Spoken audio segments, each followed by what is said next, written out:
প্রথম বর্ষে আমাদের সবাইকে হিউম্যান বোনস কিনতে হয়, এটা কি মৃত ব্যক্তির মর্যাদার সাথে সাংঘর্ষিক নয় কি? অবশ্যই সাংঘর্ষিক, অবশ্যই এটা আমাদের করা উচিত না। এখন বিকল্প যদি কোনো পথ আপনার কাছে না থাকে, কিন্তু যদি আপনি বাধ্য হন শেখার প্রয়োজনে, বিক্রি ডেফিনেটলি আপনি করবেন না, আপনি দান করবেন অন্য কোনো স্টুডেন্টকে, সাদাকা করে দিবেন যে তুমি এ করো। কিন্তু এটাও মানব দেহ নিয়ে এই এক্সপেরিমেন্ট, এটার বিকল্প যেহেতু আছে, পৃথিবীর উন্নত দেশগুলোতে আমরা জানি যে তারা ডামি দিয়ে তাদের এই কাজটা সারে, তো আমরা কেন সেটা করব না? আমাদের এটার জন্য দরকার কথা উঠানো, দরকার ভয়েস রেজ করা, দরকার এটার জন্য আমাদের প্ল্যান প্রোগ্রাম করা, যাতে বিকল্প পথ পাই। আল্লাহ তাআলা বলেছেন লাকাদ কাররামনা বানি আদম, হাদিসে আসছে নবী সাল্লাল্লাহু আলাইহি ওয়াসাল্লাম বলেছেন কাসরু আজমিল মাইয়িতি কা কাসরি হাইয়া, একজন মৃত মানুষের হাড্ডি ভাঙা আর জীবিত মানুষের হাড্ডি ভাঙা সমান।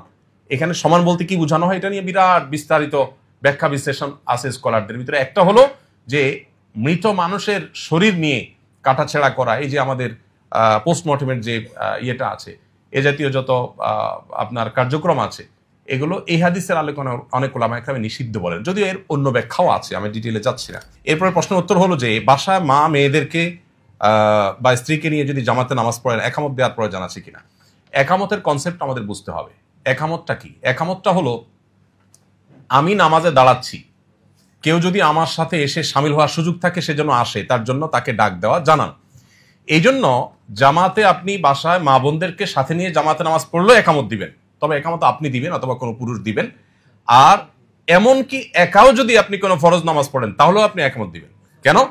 কারণ নবী করিম সাল্লাল্লাহু আলাইহি সাল্লাম এই সম্পর্কে হাদিসে কিন্তু পরিষ্কারভাবে নির্দেশ করেছেন যে একটা লোক যদি একাকী থাকেন, কোথাও কোনো মানুষ নেই, জনমানব শূন্য জায়গা, তিনিও যদি এখানে নামাজ পড়েন, তিনি একামত দিবেন। তার একামতের মিনিং হবে, আজান মিনিং হবে যে কেউ যদি আমার আওয়াজ শোনো, কোনো মানুষ যদি থাকে, সেজন্য আমার সাথে এসে শামিল হোক, কেউ শামিল না হোক, একামত দিলে সে সওয়াব পাবে। এই জন্য একাও যদি ফরজ নামাজ একা পড়েন, তারপরে একামত দিয়ে পড়াটাই হলো সুন্নাহ। অতএব মা বোনরা জামাতের সাথে পড়লে তো অবশ্যই একামত দিবেন।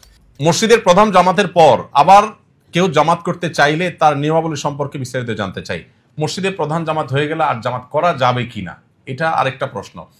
তো এক্ষেত্রেও হানাফি থটে ওলামায়ে কেরাম বলেন যে করা যাবে না, মাকরুহ বলেন ওরা। যুক্তি কি? যুক্তি হলো যে এভাবে যদি সেকেন্ড থার্ড অপশন রাখা হয়, তাহলে মূল জামাতের গুরুত্ব মানুষের কাছে কমে যাবে। এই যুক্তিতে ওনারা মাকরুহ বলেন। কিন্তু এর বিপরীতে আমরা অবশ্য নবী করিম সাল্লাল্লাহু আলাইহি সাল্লামের জীবনীতে একটা ঘটনা পাই। আপনারা অনেক হাদিস শুনেছেন যে নবী সাল্লাল্লাহু আলাইহি সাল্লাম জামাতে নামাজ পড়ার পর এক ব্যক্তি মসজিদে প্রবেশ করলেন একা, তার নামাজ এখনো পড়া হয়নি, কোন একটা ফরজ নামাজ। তখন নবীজি বললেন যে তোমাদের কে আছো যে এই লোকটার সাথে জামাতে পড়ে তাকে জামাতের সওয়াব পাইতে হেল্প করবা? তখন একজন হাত তুললেন, বললেন ঠিক আছে তাহলে তুমি পড়ো। তো এই হাদিস থেকে দ্বিতীয় জামাতে সাহাবীদের পড়ার বিষয়টা সাব্যস্ত হয়।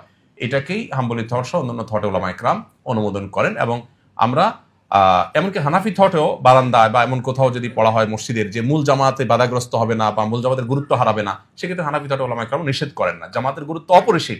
1 টাকা যদি আমি 27 টাকা পাই, আমি কি দুঃখে 1 টাকার অপশন নিতে যাব, যেখানে সালাতুল জামাআতে তাফজুলু সালাতুল ফাজর বি27 দারাজা। নবীজি বলেছেন একা নামাজ পড়লে মানুষ 1 গুণ সওয়াব পেলে জামাতে নামাজ পড়লে 27 গুণ সওয়াব হয়।